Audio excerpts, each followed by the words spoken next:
Okay? So today I want to talk about a country that almost nobody in Western media is discussing seriously. And I find this very strange because if you look at this war carefully, if you really look at what is happening structurally, this country is right at the center of everything. It brokered the ceasefire, it hosted the peace talks, it has military ties with both Washington and Tehran, and it is a nuclear power. I am talking about Pakistan. Okay? Now I want to be very clear about something before we start. When I say Pakistan is the most dangerous country in this war, I do not mean Pakistan is trying to cause danger. I mean Pakistan is in the most dangerous position. There is a big difference. Pakistan is a nuclear-armed country that is being squeezed from both sides simultaneously by the United States on one side and by the consequences of this war on the other. And when you squeeze a nuclear power from both sides, the risks become very, very difficult to calculate. So today I want to use our framework, game theory, structural history, and the 4 dimensions of war to explain exactly what Pakistan's position means. What it means for this war, what it means for the region, and what it means for the world. Okay? So let's begin. First, I want to tell you a story because I think this story captures Pakistan's situation perfectly.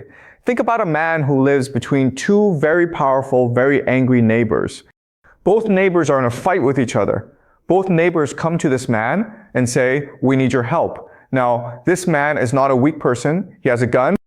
Actually, he has nuclear weapons, but his house is also very fragile economically. His family depends on remittances from people working in the Gulf. His fuel comes through the Persian Gulf. His food prices are rising every day because of this war. And now both of his powerful neighbors are knocking on his door at the same time. That is Pakistan right now. And the question I want to answer today is, what does this man do? And what happens to everyone else if he makes the wrong choice? Okay? So let's go through the facts first, because in my analysis, I always start with facts before I give you interpretation. Okay? So here is what actually happened. On the 8th of April, 2026, just a few weeks ago, Pakistan brokered a ceasefire between the United States and Iran. Think about what this means. A nuclear war was potentially building up. Trump had posted on Truth Social, and I want you to understand how serious this was. Trump posted, "A whole civilization will die tonight, never to be brought back again." The Secretary General of Amnesty International said this statement may constitute a threat of genocide. Multiple Democrats called for invoking the 25th Amendment. People around the world genuinely believe nuclear weapons were being considered. And in the middle of all of this, Pakistan stepped in. Pakistan's Prime Minister Shehbaz Sharif and Field Marshal Asim Munir, who is the army chief and the most powerful man in Pakistan, personally negotiated a ceasefire framework based on a 10-point Iranian proposal. And it worked, at least temporarily. Then on April 11th, J.D. Vance, the Vice President of the United States, flew to Islamabad with Steve Witkoff and Jared Kushner, a 300-member American delegation. They sat face-to-face with Iranian representatives for 21 hours. This was the highest-level direct meeting between America and Iran since the 1979 revolution. And where did it happen? Not in Geneva, not in Vienna, not in Qatar, in Islamabad. Okay, so this is remarkable. This is historically remarkable. Pakistan, a country that does not even formally recognize Israel, became the host, the mediator, and the guarantor of the most important diplomatic process of the 21st century. And almost nobody in Western media is asking the deep question, why Pakistan? And what does it cost Pakistan to be in this position? Let me answer both of those questions. Why Pakistan? Okay, let's use game theory to understand this. In any negotiation, you need a mediator that both sides trust. And here's the problem with this war. There's almost nobody that both America and Iran trust at the same time. Let me go through the obvious candidates. Qatar has been used before, but Qatar is a GCC member. It hosts American military bases, and Iran has complicated feelings about Qatar's relationship with the Gulf states. Also, Qatar was struck by Iranian-aligned forces earlier in this war, not the ideal neutral ground. Turkey. Turkey is interesting.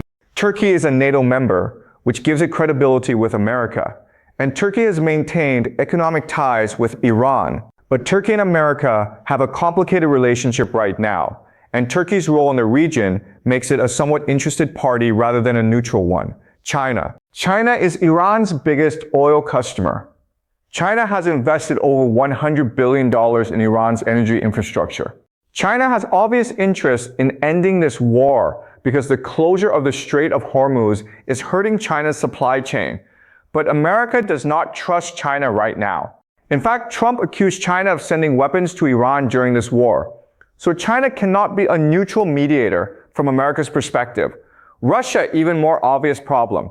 America and Russia are deeply adversarial right now. So who is left? Who has military ties with Iran's Revolutionary Guards, because you need to talk to the IRGC, not just the government.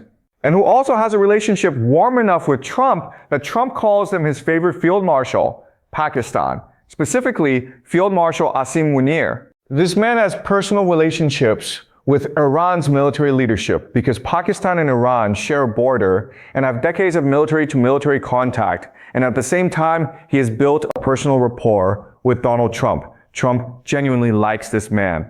And in Trump's world, personal relationships are everything. So this is why Pakistan, not because Pakistan is the obvious choice, but because Pakistan is the only choice. And that is actually a very dangerous position to be in. Now, let me explain why this position is so dangerous for Pakistan. And I want to use a historical analogy here, because historical analogies are how we understand structural patterns. Think about the city of Constantinople in the late Byzantine period. Constantinople was the most important city in the world for trade because it sat at the crossroads of Europe and Asia. Every major power needed Constantinople. The Venetians needed it. The Genoese needed it. The Crusaders needed it. The Ottoman Turks needed it. And for a while, the Byzantines were able to play all these powers against each other and maintain their position. But here's what eventually happened. Constantinople became so important to so many powers that it could no longer remain neutral. Everyone wanted to control it. And eventually the Ottomans took it in 1453, and the Byzantine Empire was finished. Now, I am not saying Pakistan will be destroyed. Okay, that is not the analogy. The analogy is this. When you become the indispensable crossroads, when everyone needs you, that is not necessarily a position of strength. That is a position of dangerous exposure. Because now everyone wants to influence you, everyone wants to pressure you, everyone wants to use you. And if you fail to deliver what the big powers want, they will stop protecting you. Pakistan is the new Constantinople of this war. Everyone needs Pakistan. But that means everyone is also pressuring Pakistan, and Pakistan has very limited room to maneuver. Okay? Now, I want to give you the structural analysis of Pakistan's position, and I want to use the 4 dimensions of war that I always talk about: military, economic, political, and narrative. Let us start with the economic dimension, because this is where Pakistan is most immediately vulnerable. Pakistan imports nearly 80% of its oil. 80%, and a significant portion of this comes from the Gulf region, which means it passes through or near the Strait of Hormuz, the very strait that Iran has closed. So from the day this war started, Pakistan's energy costs began rising immediately. Transportation costs in Pakistani cities have doubled. Industrial electricity bills have surged.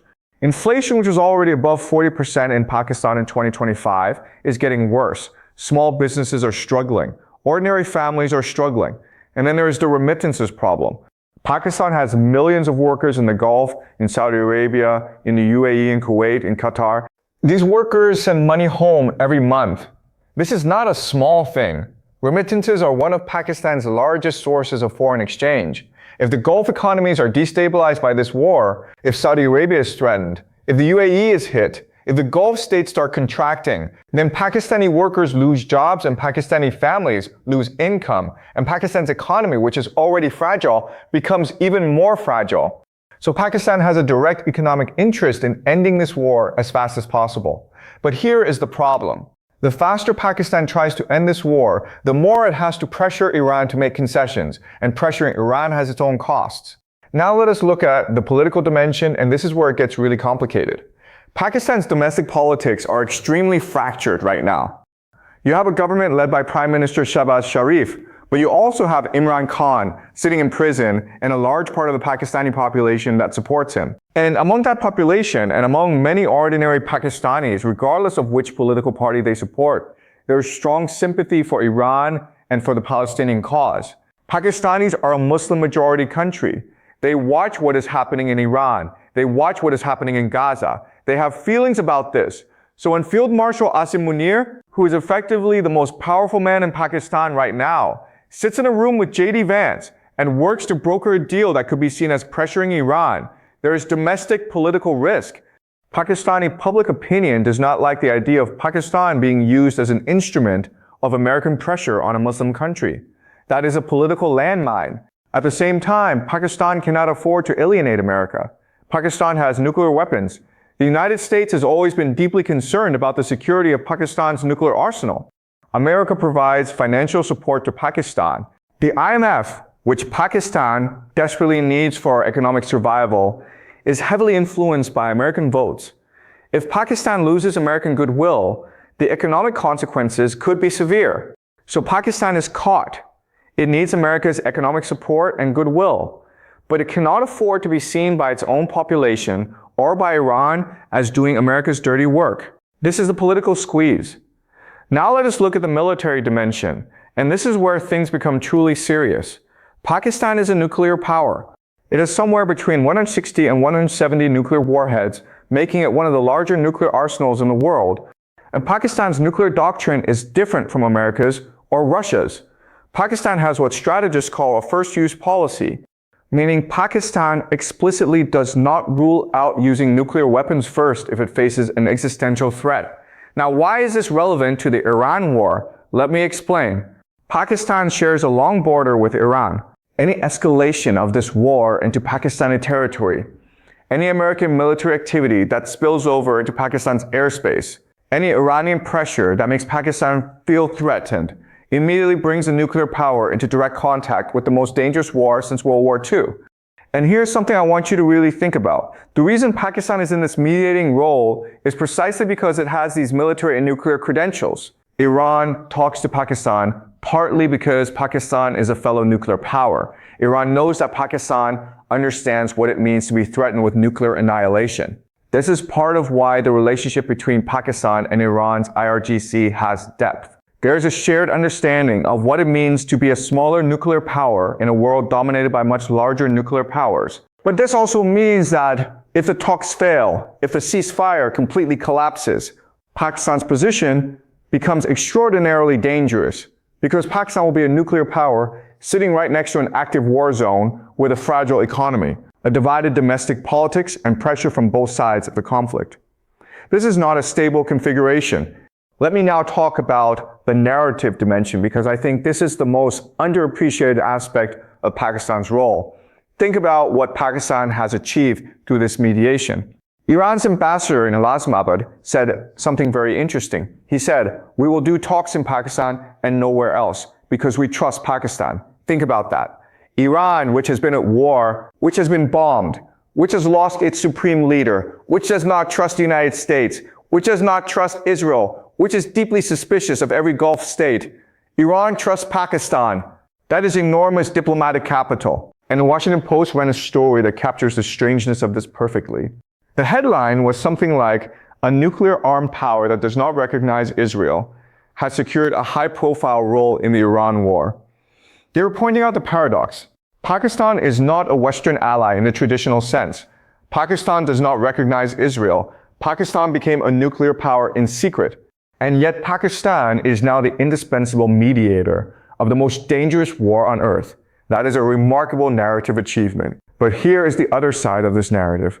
If the talks fail, if Pakistan cannot deliver a deal, then Pakistan gets blamed. If Iran walks away from the table, America will look for someone to blame. And the easiest target is the mediator who could not deliver. Pakistan could go from being the world's most important peacemaker to being accused of enabling Iran's refusal to negotiate. That is a narrative trap. And right now, the situation is very tense. The first round of Islamabad talks in April ended without any agreement after 21 hours of negotiations. The two core issues, Iran's nuclear program and control of the Strait of Hormuz, remain completely unresolved. Then Trump imposed a naval blockade on Iran 2 days after the talks failed. Iran called the blockade unlawful, and Iran said it would not return to the negotiating table while the blockade continued. So Pakistan is now trying to convince Iran to come back, while America is simultaneously making it harder for Iran to justify coming back. Pakistan is being squeezed from both sides in the narrative space as well. Okay? Now I want to use game theory to think about what happens next, because I think this is where the analysis gets most interesting. In game theory, there is a concept called the prisoner's dilemma. The basic idea is this. Two players are each faced with a choice. If both cooperate, they both get a medium reward. If one betrays the other while the other cooperates, the betrayer gets a big reward and the cooperator gets punished. If both betray each other, they both get the worst outcome. The problem with the prisoner's dilemma is that in a single game, if you cannot communicate with the other player and you cannot trust them, the rational strategy is to betray. Because if the other side betrays and you cooperated, you get the worst outcome. So you betray to protect yourself. But when the prisoner's dilemma is played repeatedly, when it is not a one-shot game, but an ongoing relationship, the rational strategy changes. In a repeated game, cooperation is more rational because you have to deal with the other player again next time. Now apply this to Pakistan's situation. Pakistan is playing a repeated game with both America and Iran. It has to deal with both of them long after this war ends. So Pakistan's rational strategy is to cooperate, to be genuinely neutral, genuinely helpful, even when it is difficult, because Pakistan needs both relationships to survive long term. But here is the catch. America is playing this as a one-shot game. America's attitude is get Iran to surrender now. That is the only goal. Everything else is secondary. And Trump in particular has demonstrated repeatedly that he does not think in terms of long-term relationships. He thinks in terms of immediate deals and immediate wins. So you have Pakistan trying to play a sophisticated long-term cooperative strategy while America is playing a short-term maximum pressure strategy. And these two approaches are fundamentally incompatible. And that incompatibility is creating friction in the mediation process right now. Now let me make my prediction. And as always, I want to be clear. This is not prophecy. This is game theory and structural history. I could be wrong, but this is what the pattern suggests.